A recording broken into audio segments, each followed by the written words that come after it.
हस्ती खुद है, वो पाक है, वो लामहदूद है, वो रास्तबाज है, वो नूर है, वो बेगुनाह है, वो खुदा की खुदाई में अव्वल और आखिर है। अल्हम्दुलिल्लाह रब्बिल आलमीन वस्सलातु वस्सलाम अला सय्यिदिल मुरसलीन। पिछले बयान में अल्हम्दुलिल्लाह हमने ये साबित कर दिया कि बाइबल का जो खुदा है वो बुत है, पत्थर है, जिसको याकूब ने जिसके सर में तेल डालकर उसको कहा कि ये मेरा खुदा है या तू मेरा खुदा होगा, तो वो हम साबित कर चुके हैं। अब इससे आगे मजीद बात करना फजूली साबित होगा, मगर जैसे जैसे बाइबल के खुदा के बारे में बहुत सारी तौसीफें बयान की गई हैं, बहुत सारी बातें बयान की गई हैं, और ईसाइयों का भी ये दावा है। तो जैसे जैसे ये बाइबल के खुदा की, यस्सु की या तौसीफें बयान करेंगे, हम बाइबल के हकायक आपके सामने करते रहेंगे। तो आज इसके बारे में ये जो इसने कहा है कि बाइबल का खुदा जो है वो लामहदूद है, बाइबल का खुदा वो लामहदूद है, ये हो ही नहीं सकता, क्योंकि बाइबल इसके बारे में कुछ और बताती है। इसको हम देखेंगे पैदाइश बाब 12 आयत 5 और 6 में।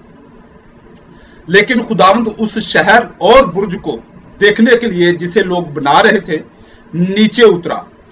खुदावंद ने कहा कि अगर ये लोग एक होते हुए और एक ही जुबान बोलते हुए ये काम करने लगे हैं, तो ये जिस बात का इरादा करेंगे उसे पूरा ही करके दम लेंगे। आओ हम नीचे जाकर इनकी जुबान में इख्तिलाफ पैदा करें ताकि वो एक दूसरे की बात समझ ना सकें।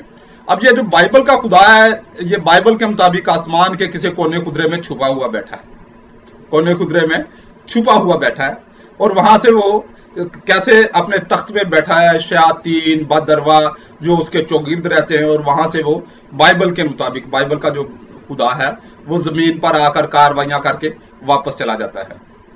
अब आते हैं कि बाइबल का खुदा ये क्या पाक और कदूस की रट लगाए होते हैं, तो क्या बाइबल का खुदा वाकई ही पाक और कदूस है? बाइबल में जगह पर जगह लिखा हुआ है। देखिए, जो बात लिखी होनी नहीं जी वो कदूस लिखा हुआ है, तो भाई लिखा हुआ मैं भी मान रहा हूं कि लिखा हुआ है, बहुत सारी चीजें लिखी हुई हैं, मगर बाइबल में जो हकायक है वो इसके बरक्स है। उसको हम देखेंगे यर्मिया इसका बाब 42 और आयत 10। अगर तुम इस मुल्क में ठहरे रहोगे तो मैं तुमको बर्बाद नहीं बल्कि आबाद करूंगा, और उखाड़ूंगा नहीं बल्कि लगाऊंगा, क्योंकि मैं उस बदी से जो मैंने तुमसे की है बाज आया। इससे साबित हुआ कि बाइबल का खुदा कतई पाकीज़ा या कदूस नहीं है, बल्कि एक बदकार खुदा है। क्या है? बदकार खुदा है।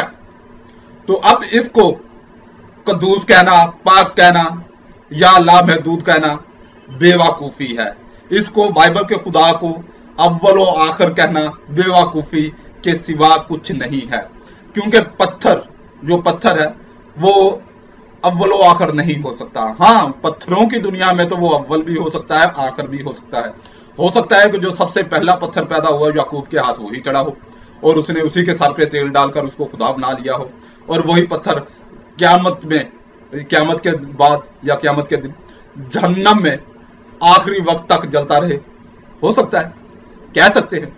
इस लिहाज से इसको खुदा कहा जा सकता है। अल्लाह रब्बुल इज्जत आपको दीन इस्लाम कबूल करने की तौफीक अता फरमाए। आमीन।